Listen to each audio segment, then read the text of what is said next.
Bueno, estábamos en lo que corresponde a relaciones internas con los empleados y empezamos a hablar, ¿cierto?, de los sindicatos o en el sector público. Estos sindicatos reciben el nombre de asociaciones de funcionarios.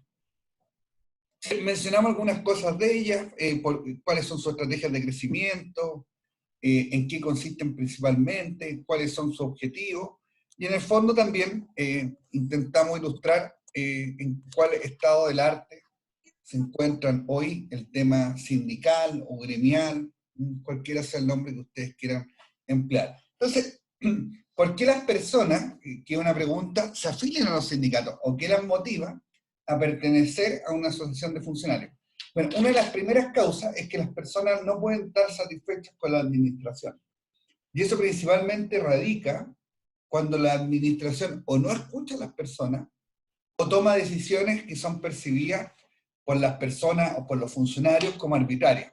Entonces la arbitrariedad es una fuente de que las personas se asocien y formen sindicatos o asociaciones de funcionarios.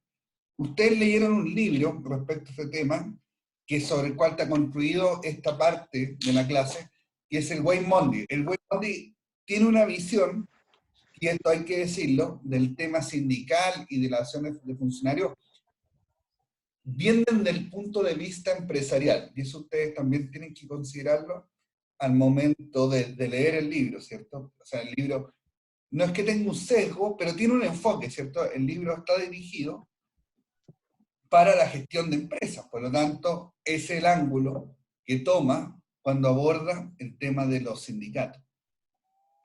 Bueno, también el sindicato o la asociación de funcionarios es un medio de expresión social, por cuanto mi voz, que a lo mejor no es escuchada en mi equipo de trabajo o no es escuchada por la administración, puede tener un receptor o un canal donde yo la puedo transmitir al resto de la organización. Por lo tanto, es un medio de expresión social para las personas distinto al espacio que a lo mejor tienen dentro de la empresa. Fíjense también que los sindicatos han ampliado la cobertura de sus actividades, y eso también pasa incluso en la administración pública.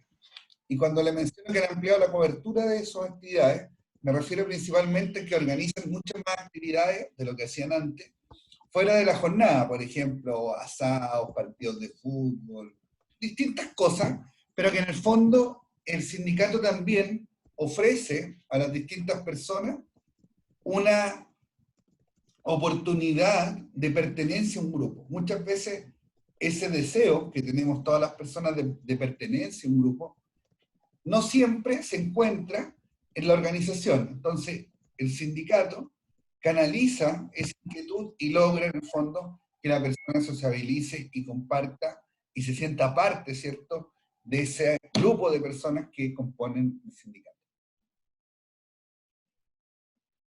Hay personas que por su locus interno tienen cierta vocación por el poder o cierta vocación de liderar grupos de personas. Y muchas veces esa capacidad de liderar o esa necesidad de liderar equipos de trabajo no siempre también encuentra eco en la organización. Entonces también, desde este punto de vista, los sindicatos ofrecen la oportunidad de que las personas puedan canalizar su liderazgo por otra vía, ¿cierto? No siempre los cargos directivos dentro de las organizaciones son limitados.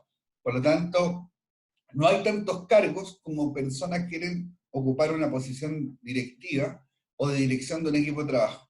Por lo tanto, aquellas personas que sienten una fuerte vocación de liderazgo o una fuerte necesidad de estar en posiciones en que puedan liderar equipos de trabajo, tienen en el sindicato también una oportunidad de canalizar ese deseo o esa necesidad. Bueno, y también en algunos sindicatos, esto pasa en la administración privada, esto en el sector público no ocurre, se establecen en los convenios colectivos de negociación que hace el sindicato con el empleador y que las personas que ingresen a la empresa automáticamente pertenezcan al sindicato. Entonces, eso es lo que se refiere el término de la sindicalización obligatoria. Y finalmente, otro factor por qué las personas se afilian o se inscriben en los sindicatos es la presión de sus mismos colegas, y entendemos por esa presión cuando muchas personas sobre la misma la incitan a que se inscriba o pase también a pertenecer a ese sindicato. Entonces, esas son fundamentalmente las razones que motivan a que las personas se afilien a los sindicatos. Bueno, la estructura de los sindicatos, en general tenemos el sindicato local, el sindicato nacional y el gran sindicato. No tiene mucha ciencia, como uno podría decir. En el sector público, uno puede conformar asociaciones de funcionarios con 25 más personas, de acuerdo a la ley. Y nosotros encontramos en los servicios públicos asociaciones de funcionarios regionales y asociaciones de funcionarios nacionales. Y también, contrario a lo mejor a lo que uno podría pensar intuitivamente, en general existe más de una asociación de funcionarios dentro de un servicio público. En general, no siempre. Por ejemplo, yo trabajo en el Instituto Nacional del Deporte, acá hay 3 sindicatos distintos. También tuve en otro servicio que también hayan 3 asociaciones dije sindicatos. Perdón, corrijo, 3 asociaciones de funcionarios distintos. Por lo tanto, pueden haber tantas asociaciones de funcionarios como las personas pueden reunir la cantidad de quórum y firmas para conformar esa agrupación. Por lo tanto, no es que en un servicio público haya una asociación de funcionarios, pueden haber varias y pueden perseguir fines distintos. Por ejemplo, algunas asociaciones de funcionarios representan a ciertos estamentos o a personas que realizan ciertas funciones de la institución. Podría existir, por ejemplo, una asociación de profesionales, una que defienda solo el estamento directivo, otra solo el estamento auxiliar, en fin. O que generalmente también pasa que las asociaciones compiten entre sí y persiguen el universo de personas que está adscrita como funcionario público de la organización. También es importante mencionar que en el sector público no existe la palabra sindicato y no existe tampoco el derecho a huelga, y eso está determinado en el estatuto administrativo. No obstante, existe una ley especial, que me parece que es la ley 1298, o si a alguien le interesa el tema, se la puedo enviar, pues no me acuerdo el número de memoria, que en el fondo es la que regula cómo funcionan las asociaciones de funcionarios, desde los quórum hasta cuánto es el periodo que duran sus cargos, cuánto dura el periodo afuera, ¿cierto? En general, los dirigentes gremiales duran 2 años sus cargos de elección de los representativos de los funcionarios y tienen 6 meses más de fuero, una vez que concluye su periodo. Pero pese a que en el Estado no existen como sindicatos y el que no existan como sindicatos tiene una implicancia vital, que es que en la administración pública, fuera de no existir el derecho a huelga, tampoco existe la negociación colectiva. Por lo tanto, esas son las limitaciones que existen dentro del campo público en materia de derechos de los funcionarios cuando se agrupan colectivamente y los defienden. No obstante, el Estado, de manera legal, ha generado ciertos espacios de participación para las asociaciones de funcionarios, y yo diría incluso que esos espacios han ido creciendo paulatinamente en el tiempo, y eso es parte también de lo que vamos a ver en la segunda hora, ¿cierto? En el segundo módulo de esta clase, de cómo la ley incluso ha ido reconociendo espacios que han conquistado, por así decirlo, los trabajadores en la defensa de sus derechos.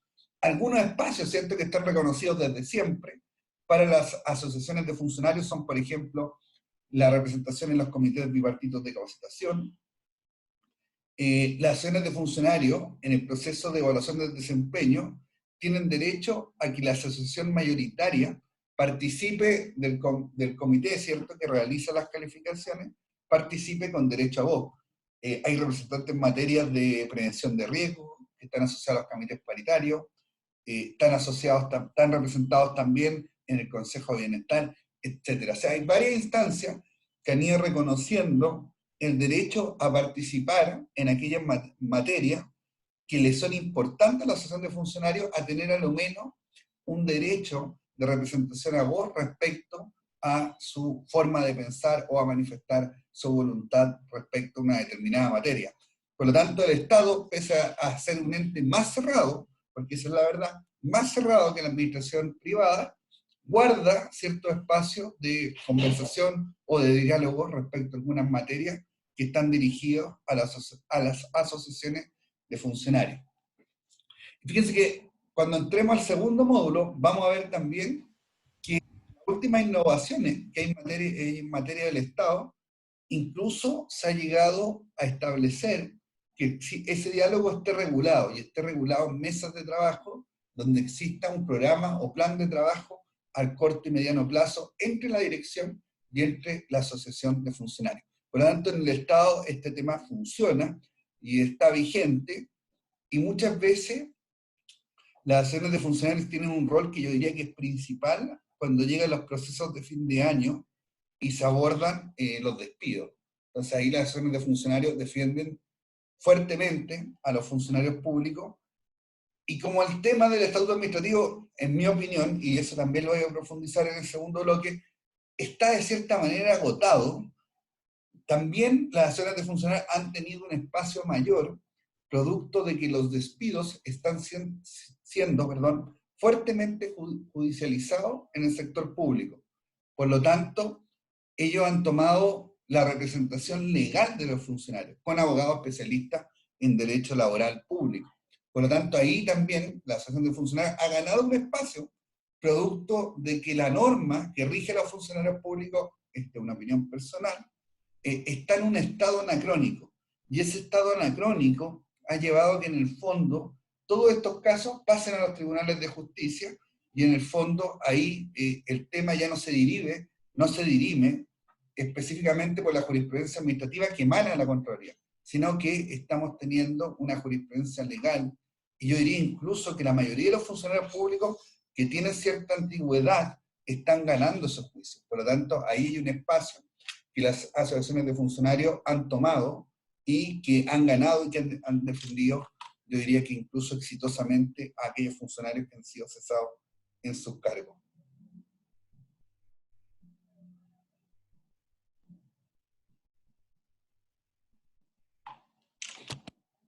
Eso en materia de asociaciones de funcionarios y sindicatos. ¿Alguien tiene alguna pregunta o alguna duda? Profe, en el semestre Por el anterior, chat también. Lorenzo. sí, nos dijeron que los sindicatos, que las empresas con sindicatos solían ser más productivas que las que no. No te Y, entendí pero, la última parte. Discúlpame, Lorenzo. La ah, empresa eh, de sindicato, que las empresas con sindicatos solían ser más productivas que las que no tenían. ¿y eso dónde Pero, está? Yo no lo he leído, pero es no, interesante. pero si tenían diálogo solamente, si tenían buena comunicación, era más productiva que una que no.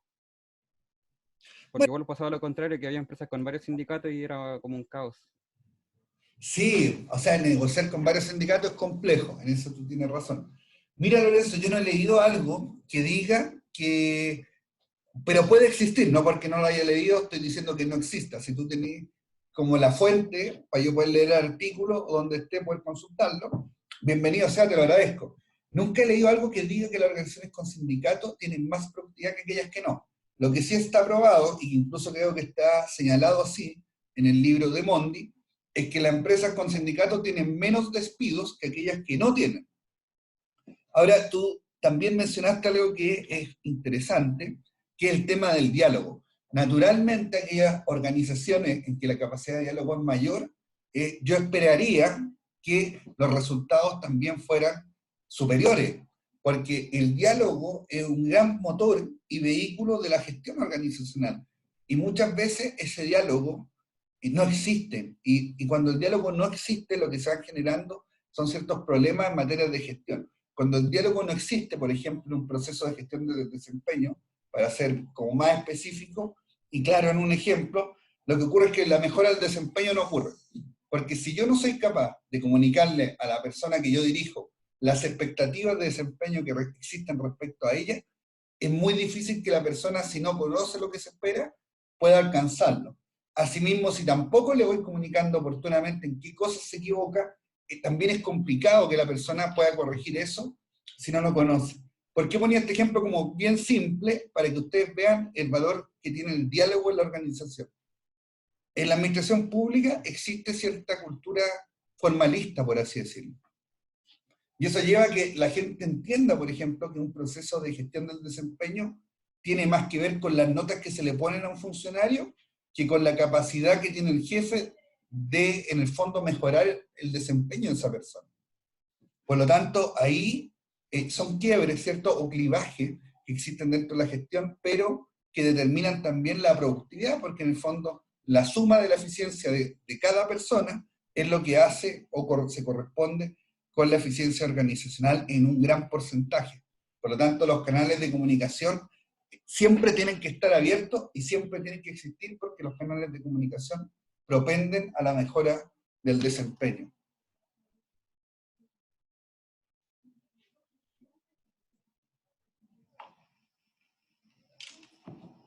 Eso para contestar su pregunta, espero haberla contestado. Sí, muy bien, gracias. Bueno, Lorenzo, gracias a ti. Mira, y también hay otra parte, que ustedes también la estudiaron para el control, que tiene que ver con la acción disciplinaria. Y la vamos a hacer bien rápido porque entiendo que ya hicimos el control y que ya leyeron el libro. Entonces, bueno, la acción disciplinaria es una sanción a un empleado cuando no cumple con la norma establecida. Y acá hay un punto importante, ¿cierto? Que es que las sanciones tienen que aplicarse a las conductas y no a las personas. ¿Por qué? Porque la capacidad de hacer un daño cuando una sanción está infligida a la persona es muy alta. Y los jefes tienen que tener mucho cuidado cuando administran equipos de trabajo en tratar de no afectar a las personas. Sí afectar aquello que provoca que el desempeño no sea el esperado, que podría ser lo que el funcionario hace, o como está escrito en la diapositiva, la conducta, ¿cierto? Entonces lo que tienen que tratar de hacer los cuerpos directivos de una organización es mejorar las conductas de las personas, pero no corregir a las personas. No sé si me explico la diferencia.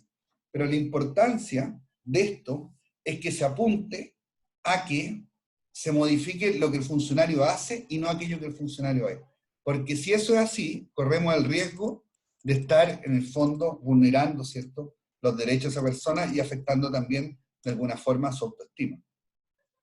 Fíjate que la acción disciplinaria en el Estado está establecida y está determinada en el cuerpo legal que es el estatuto administrativo. Denme un segundo antes de continuar.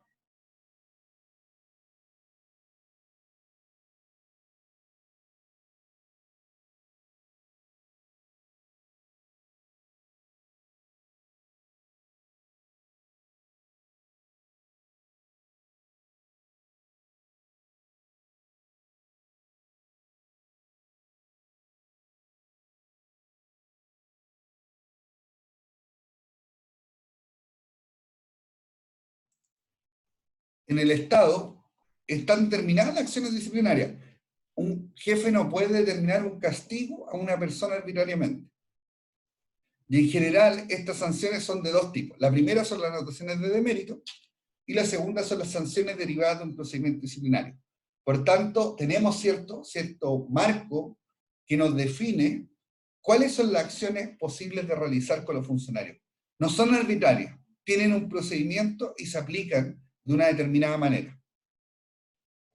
En el caso de las anotaciones de mérito, son las destinadas, que es lo que está definido en la norma, en el artículo 43 del Estatuto Administrativo, a dejar constancia de cualquier acción u omisión del empleado que implique una conducta o desempeño funcionario reprochable. ¿Qué es lo que son en la práctica? Son anotaciones que se dejan en la hoja de vida de la persona y que afectan su calificación. Generalmente, las anotaciones de mérito, no generalmente, tienen las anotaciones de mérito que asociarse a algún factor de calificación que tiene el funcionario. Y en ese factor que están asociadas, le descuentan 2 puntos de su calificación. El funcionario, cuando en el fondo le instituyen una anotación de mérito, puede en el fondo reclamar hacia el jefe directo, que es el encargado de poner esa anotación de mérito. O sea, tiene un procedimiento pequeño de reclamación, pero el jefe puede desestimarlo. Igualmente, esa anotación de mérito quedar estampada en su hoja de vida.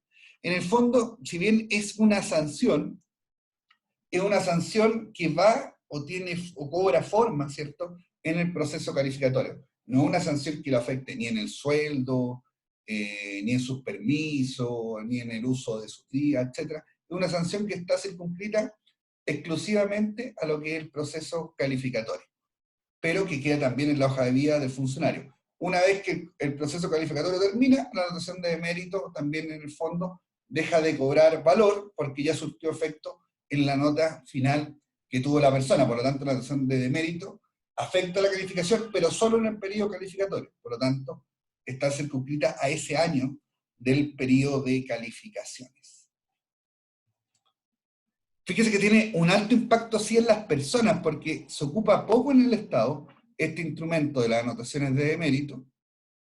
Entonces, cuando se ocupa, a pesar de que su efecto es relativamente bajo, no es un castigo severo, las personas sí en el fondo lo reciben como algo perjudicial dentro de lo que es su carrera funcionaria. Acuérdense que nosotros revisamos que las calificaciones les sirven esencialmente a las personas de planta que están en los estamentos administrativos y auxiliar, que son las únicas, en el fondo, que van ascendiendo por antigüedad y por las calificaciones que tienen. Pero a pesar de eso, las personas lo perciben como un castigo que es severo. O sea, ¿por qué?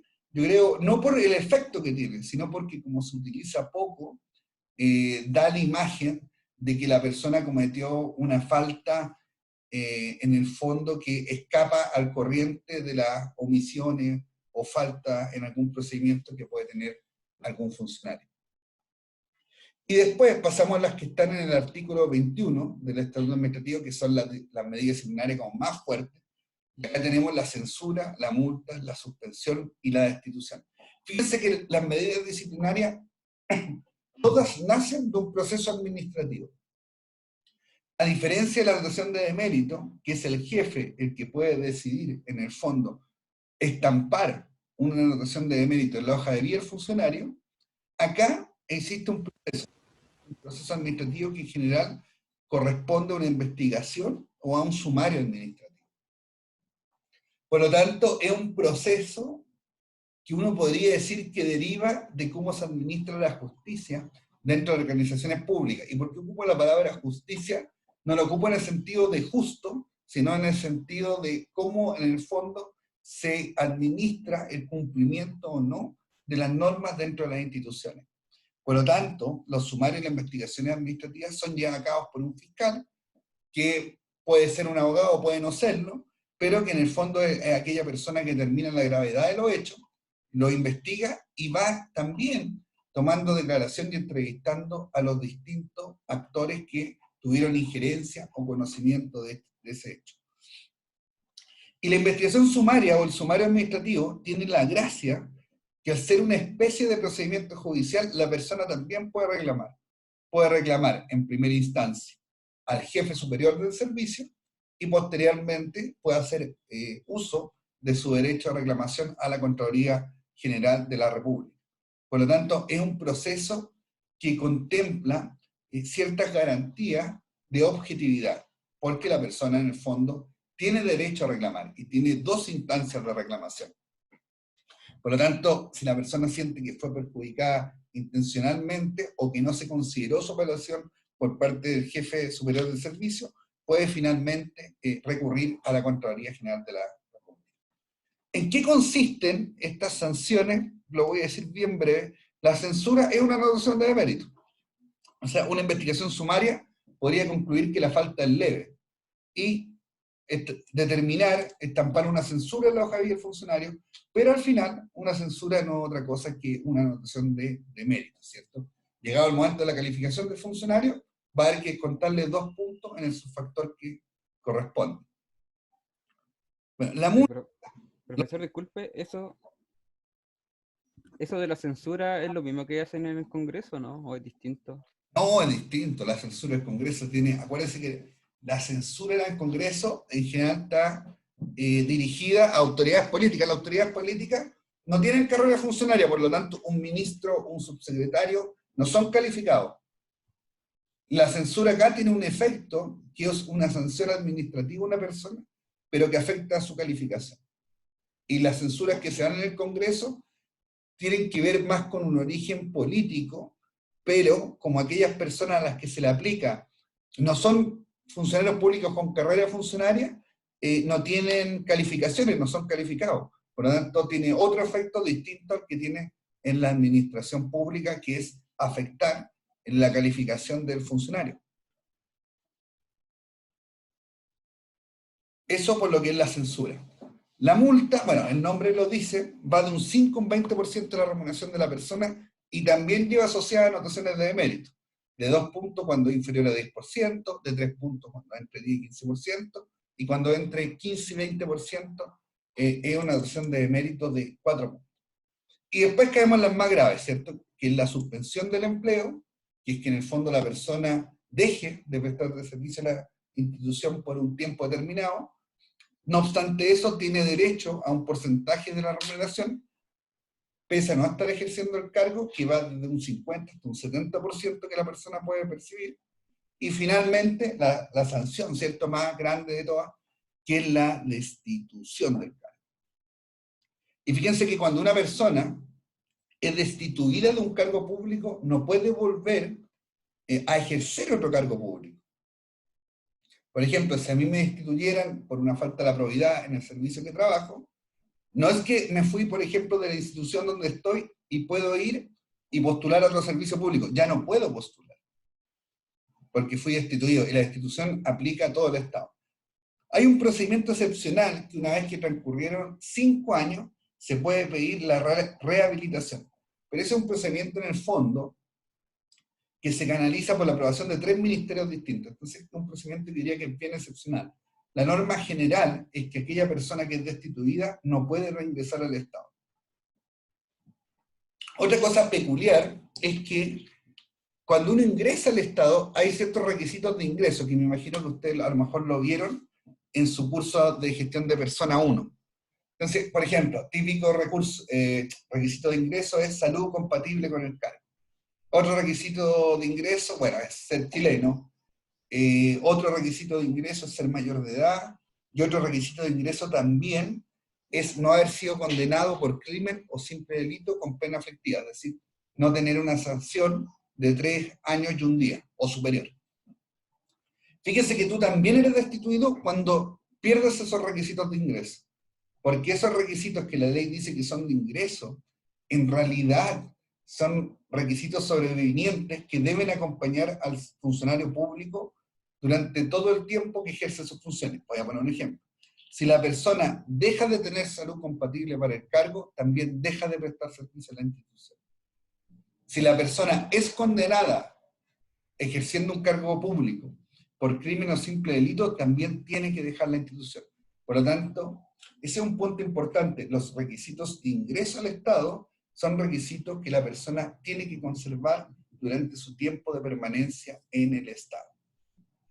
Esas son las sanciones que existen en la administración pública explicada. Están ahí los artículos, ¿cierto? Si alguien quiere verlos, les anoté ahí los artículos, que el 43 y el 121, si la memoria no me está traicionando. ¿Ya? Por si alguien quisiera consultarlo o quiere bien entenderlo, de qué se trata. Naturalmente no es un artículo que explica todo esto, sino que varios están a continuación. ¿Alguna consulta hasta ahí respecto a las sanciones?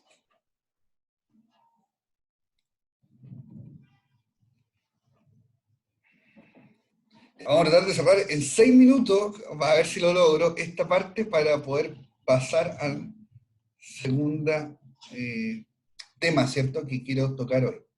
Entonces, como yo sé que esto lo leyeron, debo entender que puedo, en el fondo, revisarlo con mayor velocidad. Bueno, en general las acciones disciplinarias tienen que ver con que existen las metas organizacionales, y las metas organizacionales determinan, ¿cierto?, determinadas reglas. Entonces, básicamente lo que se trata de hacer una acción disciplinaria es de analizar el comportamiento que tienen las personas, o el desempeño, como dice la lámina, versus aquellas reglas que fueron definidas por la organización. Y de ese análisis del desempeño esperado versus las reglas que existen, es que se puede determinar aplicar o no una acción disciplinaria. Un factor que solo voy a tener un segundo es que es súper importante, tal como lo dije en el tema de gestión del desempeño, es que se comuniquen las reglas. Porque para las personas es muy difícil cumplir reglas que no conocen, es como algo bien obvio lo que estoy diciendo, pero muchas veces las personas cometen faltas no de manera intencionada, sino que a veces por desconocimiento. Entonces, una parte importante cuando se generan ciertas reglas es que también esas reglas sean conocidas por las personas. Bueno, y hay varios enfoques de acción disciplinaria. Está la regla de estufa caliente, que está en el libro, que me imagino que ustedes la vieron, y que la regla de estufa caliente no es otra cosa que cuando las sanciones son iguales para todos. O sea, que si yo emprendo cierta acción, no importa quién yo sea, voy a tener o va a resultar esa acción en el mismo castigo por parte de la organización. Por lo tanto, una de las cosas que dice ahí es que es impersonal, ¿cierto? No importa quién cometa la falta, el castigo que se va a administrar es el mismo. Y lo otro que es importante es que queme inmediatamente, es decir, aquella persona que que incurra en una falta, inmediatamente recibe un castigo. Después existe la acción disciplinaria progresiva, que en el fondo ir relacionando faltas con algunos castigos, es decir, graduar las faltas. Lo que importa acá es que no todas las faltas requieren en el fondo las mismas sanciones. Y también se suma a esto, a diferencia de la regla de estufa caliente, que también las sanciones van evolucionando en la medida en función de mi número de faltas. Por lo tanto, yo podría enfrentar la primera vez un proceso de llamado a atención, después una sanción escrita y como último recurso podrían cesarme en mis funciones si es que sigo incurriendo en esa falta o en distintas faltas. Por lo tanto, la acción progresiva tiene que ver con que se vaya determinando los castigos en función de la gravedad de aquella omisión o deficiencia en el cumplimiento de una norma. De esta forma también se garantiza que se imponga la sanción mínima que es adecuada para cada infracción. Otra manera de verlo es que más que la sanción mínima es la sanción correspondiente a la gravedad de la infracción. Otro punto es la acción disciplinaria sin castigo. Y en el fondo es cuando al trabajador es suspendido, cuando goza remuneraciones. Esto es bien similar al Estado, pero en el Estado la suspensión es una de las faltas más graves. De hecho, es la falta que viene después de la destitución. Pero en el sector privado, esto se ocupa para que la persona analice si puede cumplir con las reglas y desea continuar en la empresa. Y fíjense que lo que la literatura evidencia es que las empresas que la han aplicado han disminuido su rotación de personal, tienen menos licencia por enfermedad y también han disminuido, en el fondo, el uso de las distintas sanciones. Bueno, problemas en la acción disciplinaria. Estos problemas son bien similares a los que existen en los procesos de gestión del desempeño, ¿cierto? No siempre las personas están capacitadas o conocen cuándo se debe aplicar una acción disciplinaria. También existe cierto temor, ¿cierto? Porque el ejercer una acción disciplinaria contra una persona generalmente puede provocar algún tipo de resentimiento, no solo en la persona que es objeto de la acción disciplinaria, sino que también ese resentimiento o esa molestia puede trasladarse al equipo de trabajo. Por lo tanto, ahí también la jefatura, al momento de imponer una acción disciplinaria, puede sentir cierto temor a dañar el juicio que tienen su equipo de trabajo respecto a su misma persona, o en el fondo también tener temor a dañar las relaciones laborales que existen dentro del grupo. Otro problema es ser el único. Es decir, si los otros no sancionan, ¿por qué voy a sancionar yo? Fíjense que, volviendo al tema de las calificaciones, es súper común que las personas ocupen parámetros condescendientes para evaluar a la gente, pero lo ocupen porque sienten que si el resto no lo ocupa, ¿por qué voy a quedar mal yo con el equipo de trabajo? En el fondo, ¿cómo yo voy a hacer la jefatura más estricta? Y en las acciones disciplinarias esa misma lógica, que es bien cuestionable, también ocurre.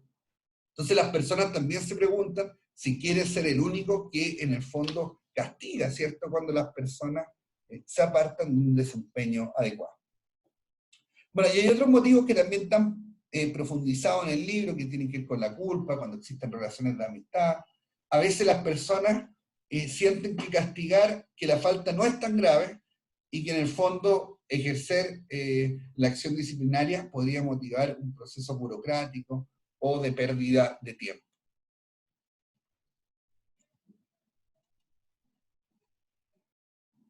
Bueno, hay otros movimientos que también tienen que ver con las relaciones internas con los empleados, que tienen que ver con las transferencias, la promoción, la renuncia y los retiros. Algunos tópicos importantes de esto, para no pasarlo tan rápido.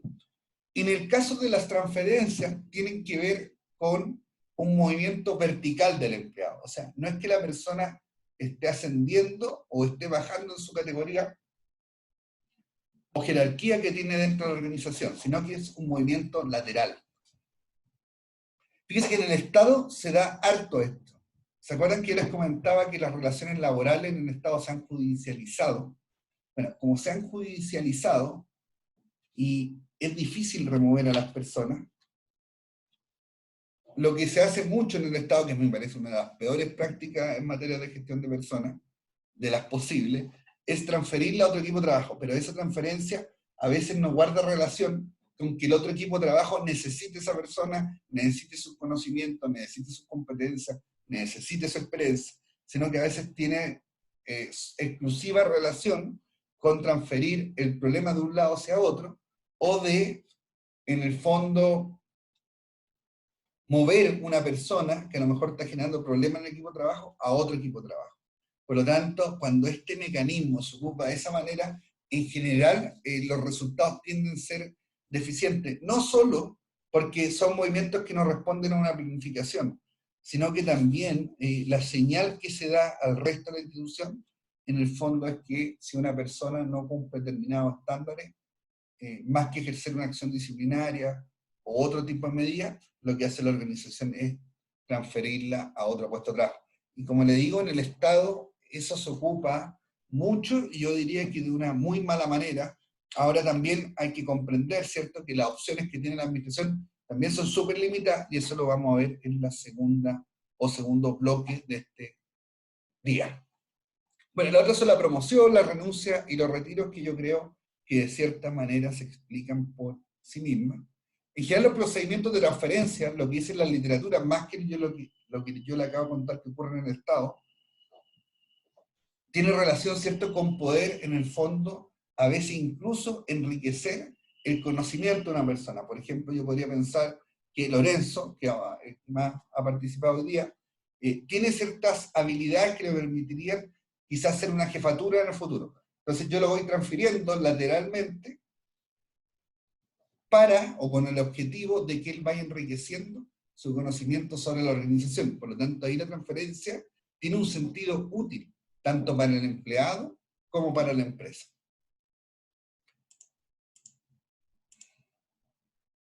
Bueno, esto lo mencionamos a raíz de una pregunta también, que la investigación sostiene que los despidos se producen con mayor facilidad en aquellas organizaciones no sindicalizadas.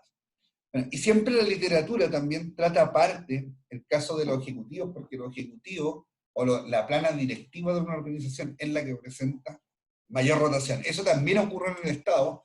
Piensen ustedes que los cargos directivos en la administración pública en general duran 3 años, y en el caso del sistema de dirección pública, no solo duran 3 años, sino que también tienen el componente de confianza. Entonces, lo que finalmente terminan ejerciendo los cargos directivos las personas son 3 años o menos en promedio.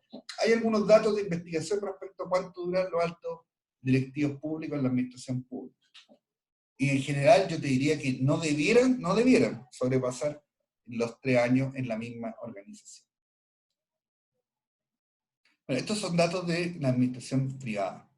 Y finalmente, una persona puede cambiar de un nivel jerárquico o de una posición a un inferior, lo cual implica no solo que la persona tenga menos responsabilidad, sino que también esa persona enfrenta una reducción en su remuneración.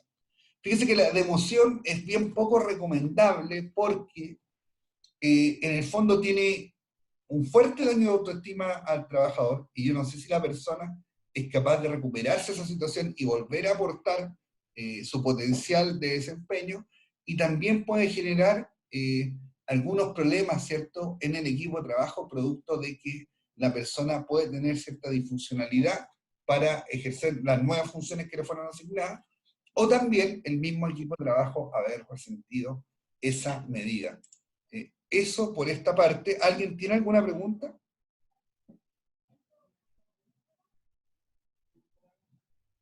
Ya, entonces paramos 7 minutos para poder continuar con la segunda parte. Nos vemos en 7 minutos.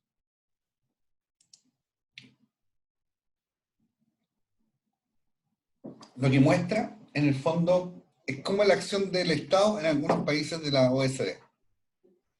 Entonces, básicamente lo que uno ve es la desigualdad medida en el índice Gini. Bueno, me imagino que en los ramos de economía ustedes vieron lo que era el índice Gini, pero lo que se supone es que el índice Gini va de 0 a 1. Y mientras más cercano tú estés al número 1, se supone que tu país es más desigual, y un índice, en el fondo, más cercano a 0, indica un mayor nivel de igualdad. ¿Qué es lo interesante de este gráfico? Es que este gráfico nos muestra cómo el índice de Gini, sin que exista el Estado, por así decirlo, sin que existan ni los impuestos ni las subvenciones, y qué es lo que pasa con esa desigualdad cuando en el fondo uno puede observar la acción pública, ¿cierto? La acción que ejerce el Estado mediante los cobros de impuestos y las transferencias que hace en la aplicación de esos impuestos que recaudó a los distintos grupos de la sociedad. Y fíjense que antes de impuestos, la igualdad de Chile es similar a la de Alemania, es similar a la de Estados Unidos, es similar a la de Inglaterra y es similar a la de España.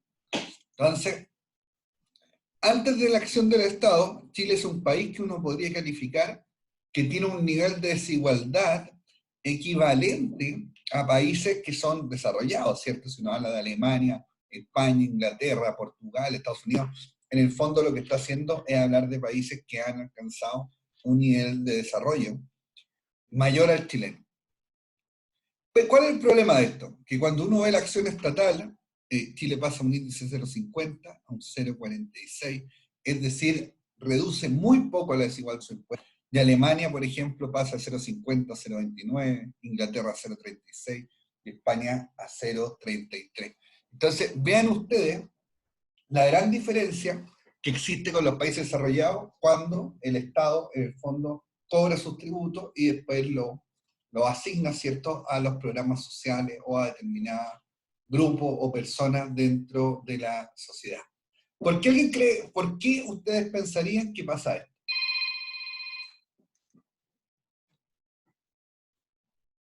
¿Alguna opinión? ¿Qué hipótesis se pueden dar a por qué, en el fondo, cuando ocurre la acción estatal, Chile es capaz de bajar tan poco sus niveles de desigualdad social? ¿Alguna teoría, hipótesis o idea que tengan?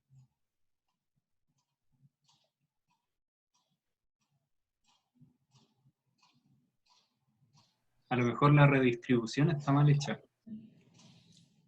Ya uno podría decir lo que dijo Franco, en el fondo es, a lo mejor los programas están mal focalizados, ¿cierto?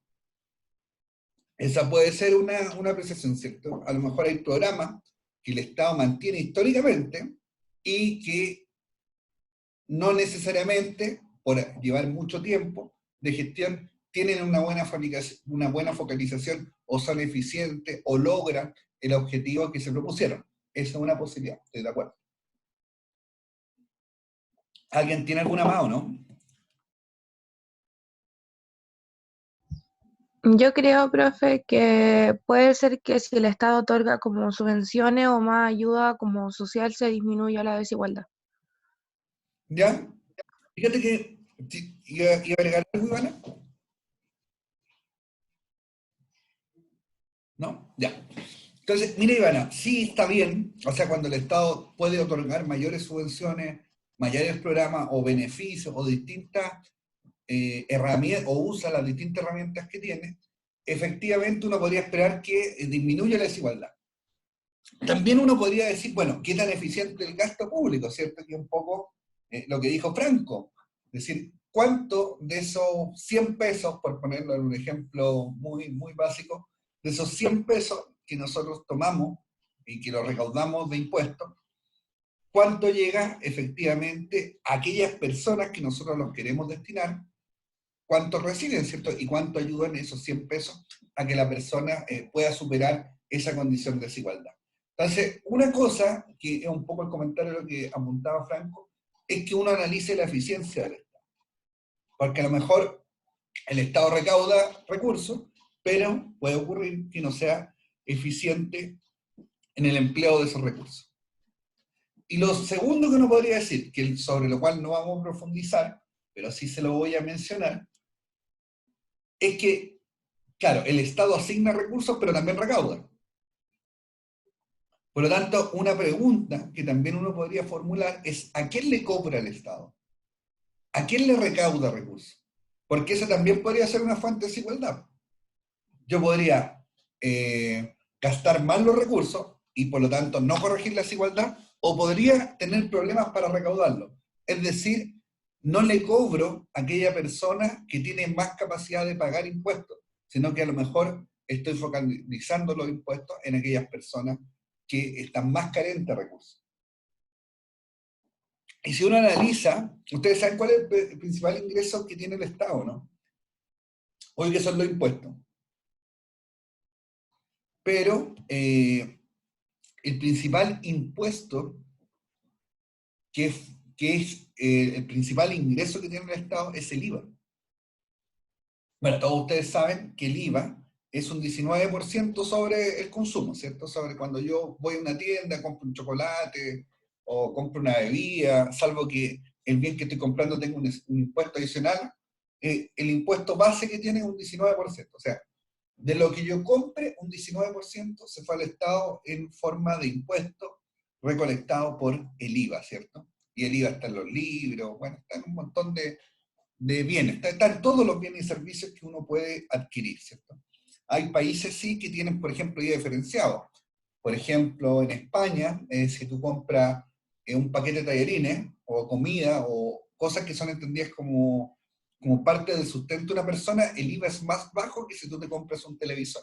Están diferenciados los bienes respecto al impuesto que se le aplica en función de la necesidad que vienen a suplir esos bienes. Por lo tanto, a necesidad más básica, menor impuesto. Pero en Chile, el IVA es parejo, ¿cierto? El IVA es un 19%. ¿Y el IVA a quiénes afectará más? Esa es la otra pregunta. ¿Afectará más a las personas que ganan más o afectará más a las personas que ganan menos?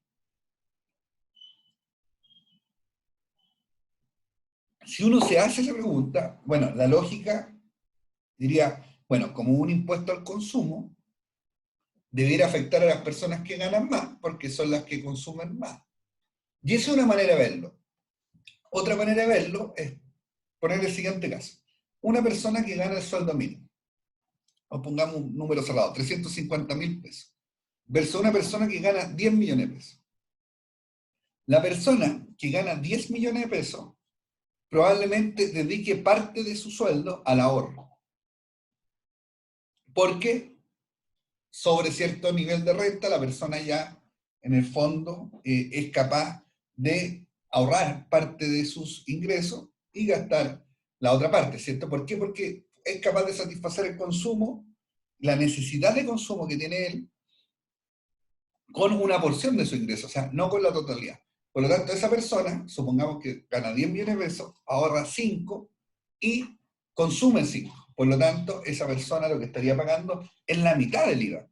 Ya no estaría pagando el 19% porque lo ahorró, sino que estaría pagando solo aquella parte que consume. Por lo tanto, de los 5 millones de pesos, es sobre donde pagaría IVA. Por lo tanto, esa persona, en vez de pagar 1.900.000 pesos de IVA, va a pagar 950.000 pesos de IVA. O sea, la mitad, ¿cierto? La mitad de la tasa del 19%. Pero una persona, supongamos el caso no que gane 350.000, sino para hacerlo con cifras comparables. Una persona gana 1 millón de pesos, lo más probable es que no tenga posibilidad de ahorrar. Por lo tanto, deba consumir todo su ingreso. Y esa persona, al consumir todo su ingreso, va a pagar, si gana 1 millón de pesos, va a pagar 190.000 pesos de IVA. Por lo tanto, sobre su sueldo, la persona pagó un 20%, un 19%, perdón. Un 19% de su ingreso se fueron por IVA. Y la persona que más gana solamente pagó la mitad de ese impuesto. en proporción, ¿cierto? No en monto. Cuando los impuestos tienen esa característica, se llaman que son impuestos regresivos, es decir, afectan en una mayor proporción a aquellas personas que ganan menos. Y los impuestos progresivos son aquellos que, como la palabra lo dice, van progresando de tramos en función de que la persona percibe o recibe más ingresos. Entonces, una fuente de desigualdad podría ser esta, ¿cierto? El principal fuente de ingreso del Estado es un impuesto regresivo. Y probablemente esa es la mayor explicación a esto. Pero yo también creo, y esta es la parte que viene del curso ahora, que el Estado tiene un deber que yo diría que no es solo una obligación legal o de eficiencia, sino un deber ético-moral respecto a aquellos fondos que recauda, emplearlos de la mejor manera posible. Por lo tanto, el Estado tiene que ser eficiente en el uso de los recursos y tiene que asignarlo a programas, subsidios o transferencias que en el fondo beneficien a la comunidad o la ciudadanía y permitan, ¿cierto?, reducir estos niveles de desigualdad. Y que si uno analiza la desigualdad en Chile, claro, se da cuenta en el fondo que una de las razones por las cuales existe cierto descontento o malestar de las personas es porque esta desigualdad viene como de hace mucho tiempo atrás y tampoco el Estado, la sociedad, ha sido capaz de corregirla. Por lo tanto, en esta parte vamos a comentar un poco de qué pasa con la eficiencia en el Estado. Y uno de los aspectos relevantes es que el Estado, uno de los factores que no se ha modernizado en años, es la gestión de personas. Y si ustedes, cualquier libro que consulten que hable sobre modernización del Estado, una de las primeras cosas que le voy a decir que debe modernizarse es lo que se hace en materia de gestión de personal de la administración pública. Y por eso le comentaba que el estatuto administrativo está tan agotado de cierta manera que ya no resuelve, ¿cierto?, el tema laboral dentro del Estado. Entonces estamos cayendo en una fase que yo diría que también es de deterioro del empleo público, de la gestión de las personas en el ámbito público, en la cual las relaciones laborales del Estado se están dirimiendo en los tribunales ordinarios o civiles de justicia. Antiguamente habían ciertas disputas laborales, pero se resolvían en la Contraloría General de la República. Hoy día, esas disputas ya excedieron el ámbito administrativo y se fueron al ámbito judicial. Y eso yo creo que es una muy mala señal respecto a las normas que están hoy día en el Estado. Piensen que originalmente el Estado se concibió para empleos de planta y para una minoría de empleo a contrata. De hecho, creo que el artículo que dice eso del estatuto administrativo todavía está vigente, que dice que el 80% de la gente tiene que ser de planta y un 20% a contrata.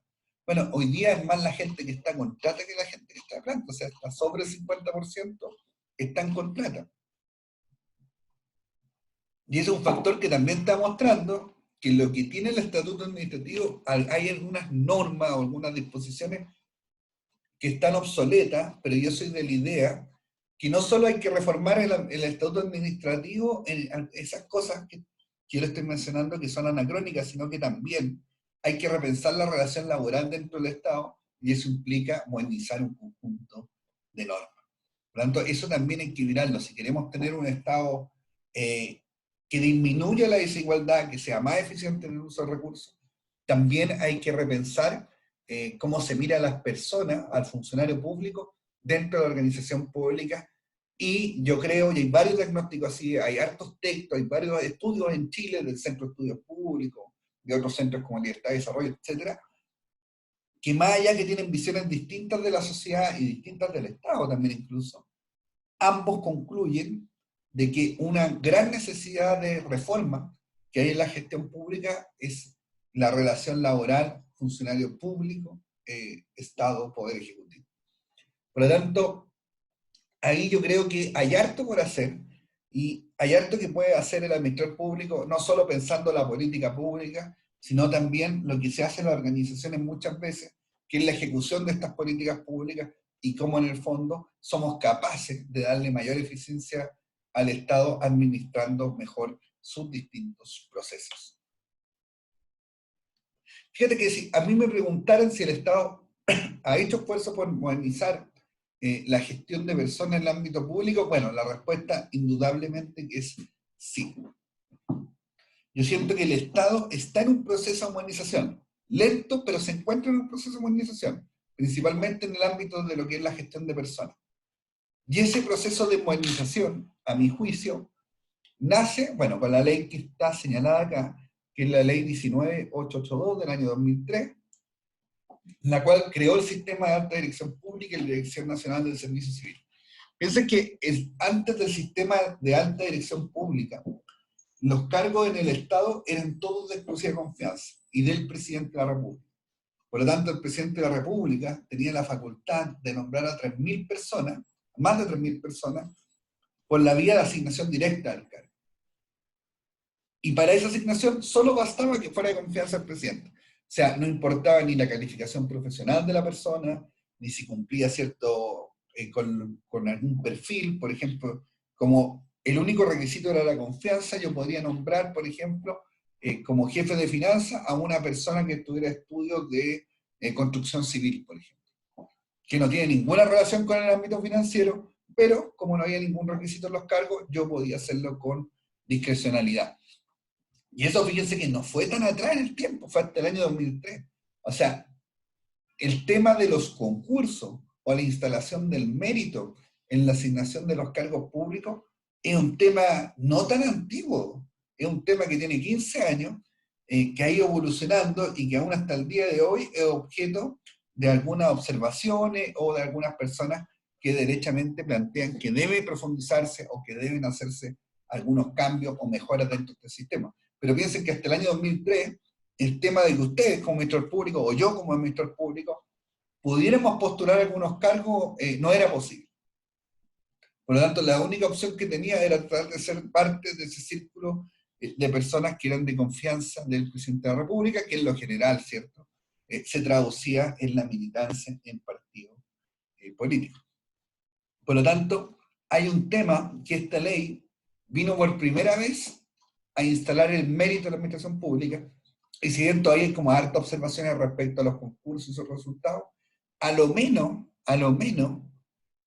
los cargos de alta dirección pública tienen perfiles de cargo, por lo tanto exigen desde que la persona tenga determinada formación profesional hasta que tenga cierta experiencia laboral, y esa experiencia laboral en general también se exige que la persona haya desempeñado cargos en los cuales haya ejercido liderazgo de equipos de trabajo.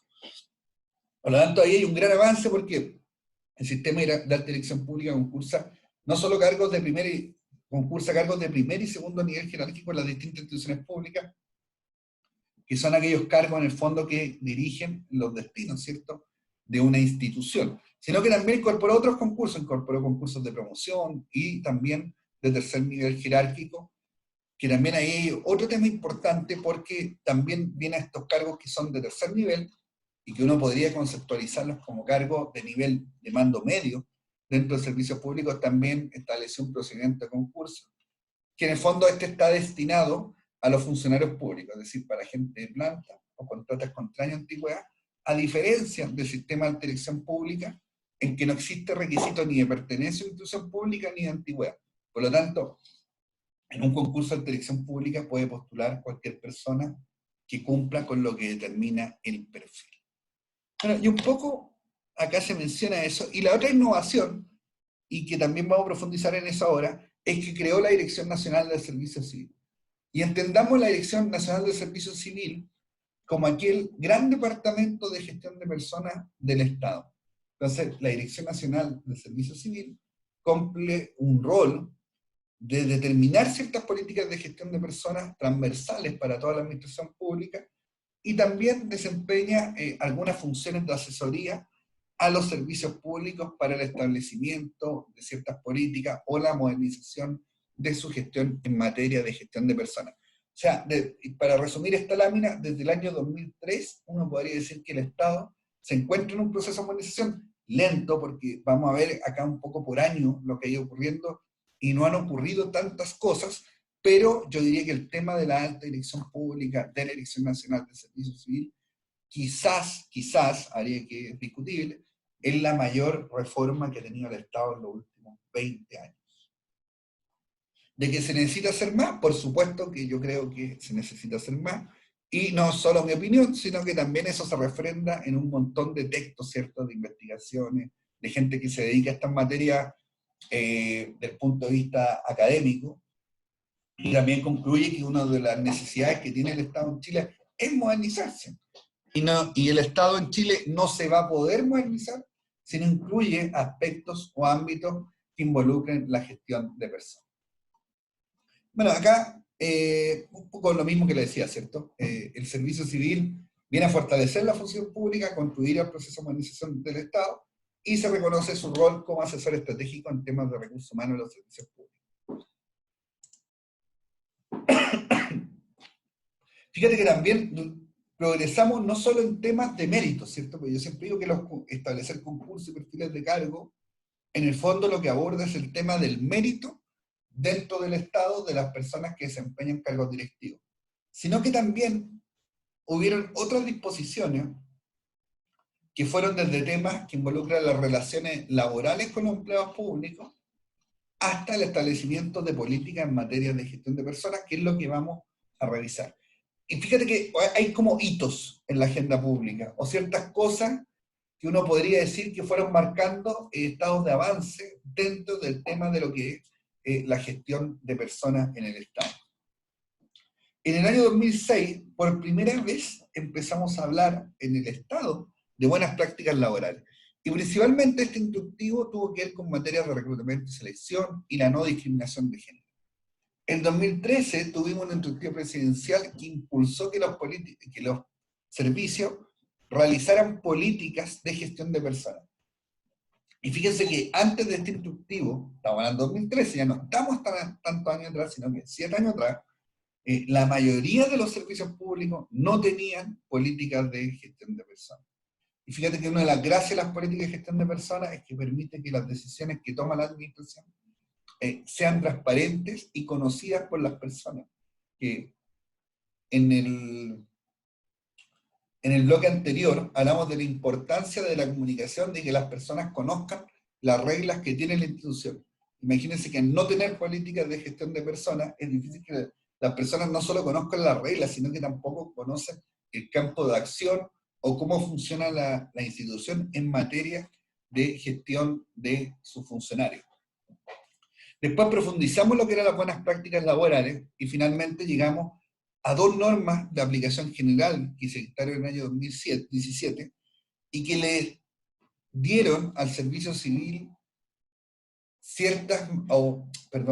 le dieron mayores atribuciones en las materias que ya se habían definido en la ley 19.882, y además obligó a los servicios públicos a realizar una serie de acciones dentro del campo de la gestión de personas.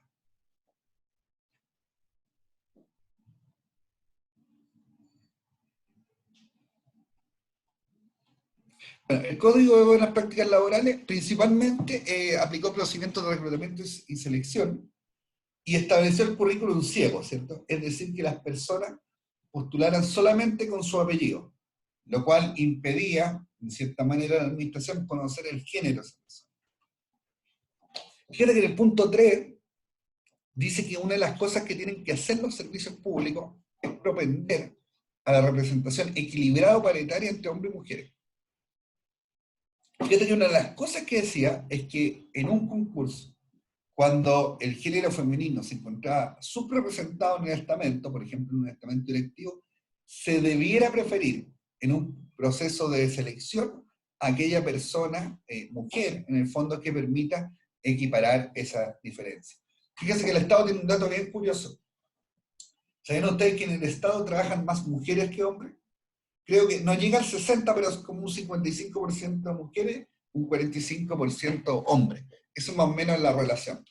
Pero a nivel directivo, ese porcentaje de las mujeres baja y tienden a estar mayormente representados el género masculino. Y yo creo que un poco eso fue lo que se observó en este Código de Buenas Prácticas Laborales y lo que se trató de abordar. Bueno, y hay otras determinaciones que están en el Código de Buenas Prácticas Laborales, como la protección de los derechos a maternidad y responsabilidades paternales, conciliación de responsabilidades laborales con obligaciones familiares, ¿cierto? Acá ya se empieza a hablar de que las capacitaciones se hagan en la jornada de trabajo, que se promuevan prácticas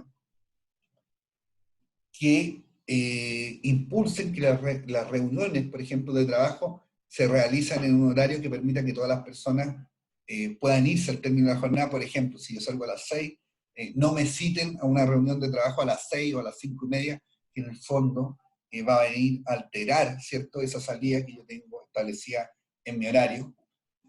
Y también, bueno, se empezó también a tomar el tema de la prevención y sanción del acoso laboral y sexual.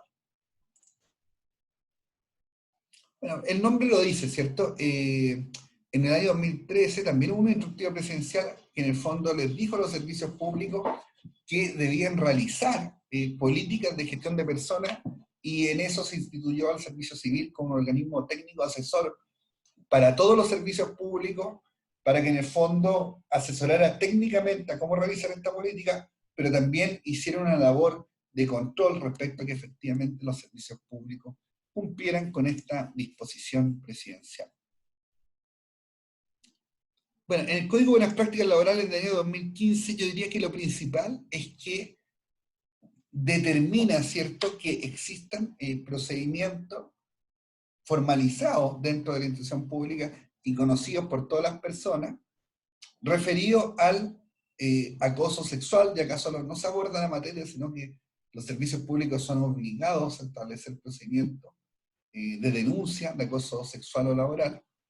Y también se toca el tema de los ambientes laborales y las condiciones laborales que permitan, en el fondo, que las personas en el Estado se desempeñen en condiciones de dignidad, eficiencia, mérito e innovación.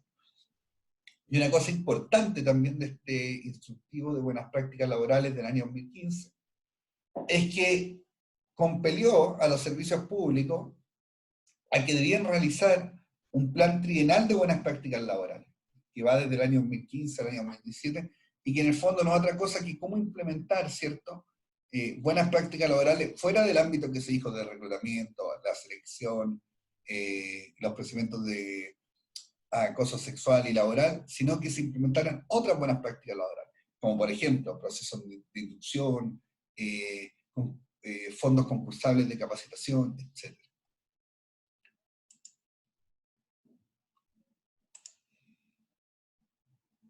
Bueno, y antes de entrar como al análisis normativo específico, yo creo que voy a terminar con esta lámina, que es que antes de llegar a las normas de aplicación general del año 2017, acuérdense que yo les mencioné esta línea de tiempo, ¿cierto?, donde digamos de estos instructivos presidenciales de buenas prácticas laborales y de política de recursos humanos, hasta que llegamos al año 2017, que yo diría que fue el último hito o avance sustantivo en materia de gestión de personas. Vamos a revisar en qué consiste eso detalladamente, pero el servicio civil fue realizando, ¿cierto?, algunas construcciones de información valiosa. Estoy tratando de encontrar los instrumentos.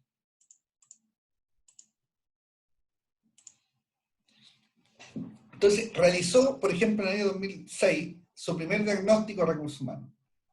En el año 2012, informó a los servicios públicos un modelo de gestión de personas, que yo lo he leído y está bastante bien y es bastante completo respecto a lo que debiera ser una unidad o un departamento de gestión de personas. Hizo la revisión de las políticas 2017 y hizo unas encuestas en materia de gestión de personas que se llamaban encuestas barómetro. Y la única pena, diría yo, porque es una lástima, es que esa encuesta la realizó en un periodo súper acotado de tiempo, que fue desde el año 2013 al año 2016. ¿Por qué digo que es una lástima? Porque uno de los problemas que yo veo en la gestión pública es que hay pocos datos. Hay poca investigación, es una opinión personal. Pero cuando hay pocos datos y poca información, es difícil hacerse juicios que uno podría sustentar o argumentar de mejor manera, porque el ámbito de datos que hay de gestión pública en materia de gestión de personas, yo diría que son básicos en muchos casos. No hay mucha información oficial respecto a este tema, no hay tantas investigaciones, por lo tanto, uno a veces realiza ciertas conjeturas, o también toma de los pocos elementos que hay dentro de las investigaciones, tratar de hacer algunos juicios o basarse en algunas investigaciones que ya se han realizado y que han sido publicadas. Y fíjense, voy a mencionar algunos temas de esta encuesta barómetro, respecto a lo que ocurre con la gestión de los servicios públicos. Esta es la del año 2016. Dice 2017, pero fue publicada en 2017 y es del año 2016. Bueno, acá hace esa aclaración. Y fíjate, vamos a revisar algunos datos bien interesantes para que usted se hagan la idea un poco de cuál es el estado del arte de la materia de la gestión de personas en los servicios públicos. Mira esta pregunta. De los servicios públicos se les preguntan si cuentan con con presupuesto para proyectos de gestión de personas. Y un número importante de servicios públicos, y que es bien amplio, que son 181 servicios públicos, dijo que no. O sea, la gran mayoría de los servicios públicos funcionan sin presupuesto para proyectos de gestión de personas. Obviamente, tienen el presupuesto para pagar las remuneraciones, la capacitación, tienen los presupuestos que vienen en la ley de presupuesto. Pero no hay recursos adicionales para realizar ciertas acciones más innovadoras o de estudio, de investigación dentro de los servicios públicos en materia de gestión de personas. Por lo tanto, acá tenemos un problema, ¿cierto? Yo creo que los servicios tienen que realizar cierto nivel de investigación y desarrollo dentro del área de gestión de personas. Las empresas privadas sí lo hacen. Yo no veo por qué en el Estado eso no podría hacerse de igual manera. Profe, Dígame. ¿qué tipo de investigaciones serían como respecto a la normativa, si se cumple o no? ¿Así? Buena pregunta. Romina, no, por ejemplo, yo podría hacer cierta investigación respecto a herramientas de gestión del desempeño. Por ejemplo, uno de los temas súper deficitarios en el Estado son las calificaciones. ¿Por qué? Porque los resultados que se tienen de las calificaciones poco dicen respecto al real desempeño que tienen los funcionarios. Es decir, en general, las personas tienden a estar súper bien calificadas o sobrecalificadas, lo que significa como en el puntaje máximo, el mayor porcentaje de gente. Entonces, quizá ahí se podría hacer algo distinto. Ahora, eso yo lo que sugiero no es que se investigue eso, sino que como, por ejemplo, establecer un modelo de gestión para ese servicio público que podría estar basado en competencia, en otro sistema de evaluación del desempeño. O sea, se pueden hacer ciertas cosas distintas que en el fondo vengan a modernizar la gestión de personas en los servicios públicos. Yo creo que se ha avanzado harto en cuanto a perfiles de cargo, quizás se podría avanzar más en materia de gestión por competencia. Yo creo que hay cosas por hacer, ¿cierto?, en materia de gestión de personas. Se pueden mejorar ambientes de trabajo, se pueden hacer estudios de clima laboral, sin fin de cosas, ¿cierto? Lo importante es que esa concepción de información nos puede hacer tomar mejores decisiones. Por ejemplo, yo preguntaría, ¿cuántos servicios públicos tienen información estratégica respecto al clima laboral en las distintas dependencias? Yo seguro que la mayoría de los servicios no hace mucha gestión en materia de clima laboral. Un poco a eso me refiero, Romina, cuando señalo que debería hacerse mayor investigación. Fíjate también que dentro de las instituciones públicas existe lo que se llama el comité directivo, que no es una definición legal, sino que solo hace relación a aquel espacio en donde se junta quizás la primera plana directiva de un servicio público a compartir información relevante y a tomar decisiones respecto al devenir de la organización. Por lo tanto, es una reunión, o son unas reuniones periódicas de carácter que uno podría definir estratégico. O sea, donde se juntan, ¿cierto?, aquellas personas que toman decisiones relevantes para el servicio público. Fíjate que, y se pregunta, porque el Servicio Civil sugiere que siempre el Departamento de Gestión de Personas, por el rol que cumple dentro de la organización, participa de estas reuniones de comité directivo que hacen los servicios públicos. Y fíjate que, bueno, esto es súper grave, no quería decir así, pero vayamos por lo más grave. La primera es esta, que yo diría que es tremendo, que la institución no cuenta con instancias de reunión del comité directivo que corresponde al 7% de los servicios públicos. O sea, en el 7% de los servicios públicos no se realizan reuniones de trabajo respecto a la primera plana jerárquica. Eso es grave porque si no se realizan reuniones de trabajo entre todas las partes importantes de la institución, ¿cómo uno coordina el trabajo? Pues el trabajo no es algo mecánico, el trabajo tiene que coordinarse, tiene que tener una planificación, tiene que medirse, tiene que hacerse seguimiento de compromiso. hay que compartir ideas, ¿cierto?, respecto a cómo hacer las cosas, etcétera. Y si no se hacen reuniones de comité directivo, yo creo que se pierde una oportunidad valiosa de coordinación y de diálogo del trabajo. Eso es muy llamativo. Un 22% nunca participa. O sea, el departamento el jefe de gestión de personas no es parte del comité directivo. Y un 35% participa cuando es solicitado. Es decir, eso es bien relativo también, porque podría ir el jefe de finanzas, claro, si vamos a tratar un tema presupuestario en el comité directivo, es como evidente que hay que citar a aquella persona que tiene la expertise técnica. Por lo tanto, esa es como una participación a media, y diría que en realidad el dato que vale es que el 37% siempre participa. O sea, en un 37% de las organizaciones, el jefe de recursos humanos sí es parte del comité directivo, y en el otro 63% no. Entonces, es un dato en el cual, evidentemente, hay que mejorar, y el servicio civil ha sugerido formalmente a los servicios públicos que el jefe de recursos humanos o de gestión de personas participe de esta instancia. Porque en general las decisiones que se toman siempre van a afectar a las personas, o sea, siempre van a tener que ver con procesos, siempre van a tener que ver con cómo se realiza el trabajo en equipo, etc. Bueno, el nivel de desarrollo de las distintas políticas de recursos humanos, encontramos que las que tienen menos desarrollo son las relaciones laborales, el reconocimiento y liderazgo, y el desarrollo de habilidades de liderazgo en jefatura intermedio y programa de reconocimiento. O sea, parece ser que hubiera un tema con el liderazgo, ¿cierto? Con cómo se dirigen los equipos de trabajo dentro de los servicios públicos, de acuerdo a esta encuesta de barómetro. Sé que estoy pasado un minuto y voy a cerrar con un último dato, que es esta. Fíjate que se encuestó a las personas de las áreas de gestión de personas. ¿Y qué fue lo que dijeron la gente que trabaja en esta área que era importante? Fíjate que uno tiende a pensar que lo primero que evalúan las personas son los jefes. Bueno, yo tengo esa forma de pensar. Y fíjate que las personas dijeron que en un 22% de los casos es importante, como condición crítica, la capacidad de la jefatura. Eso puede tener dos explicaciones, ¿cierto? Una, que es efectivo lo que está ahí, y la otra es que si el jefe en general cumple con cierto estándar, la gente tiende a verlo como un no problema.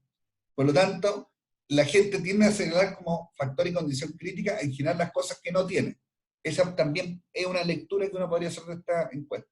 Pero en general la gente lo que coincide es lo de los recursos, que vimos que la mayoría, la gran mayoría, no cuenta con recursos para gestionar cierta iniciativa en materia de gestión de personas, y el posicionamiento del área, que también vimos que el 63% de los servicios públicos no participa del comité directivo, y esto también en el fondo nos está hablando de cómo está posicionada el área dentro de las organizaciones y servicios públicos. Por lo tanto, a la hora que se le preguntan qué es lo determinante para tener una buena gestión de personas en el Estado, las personas nos están hablando que tiene que ver con los recursos y el posicionamiento. Entonces, ahí hay materias para mejorar, y fíjate que lo interesante de este dato es que tiene un correlato, ¿cierto?, con esta percepción, con el dato real de lo que está ocurriendo. Por eso se los quería mostrar, y el valor que yo le encuentro. Fíjense, en el tema del posicionamiento, hay algunas personas que creen que el posicionamiento involucra que el departamento, por ejemplo, de gestión de personas, dependa del director o dependa del subsecretario. Eso es discutible. Yo creo que el posicionamiento, más que el nivel jerárquico donde está, tiene que ver con la capacidad de que esa persona, o el departamento, o el área, o una unidad, sea escuchado y influya en la toma de decisiones. Usted puede depender del presidente de la República, pero si el presidente de la República nunca lo recibe y nunca lo ha escuchado, su importancia es cero, a pesar de que usted dependa de la máxima autoridad del país. Por lo tanto, yo creo que acá a veces se tiende a ver como que, no, tiene que depender del director. Es relativo, ¿sí? Lo importante es que tenga la capacidad de tomar decisiones y sea un agente relevante dentro de la organización. Eso, estimados, por mi parte.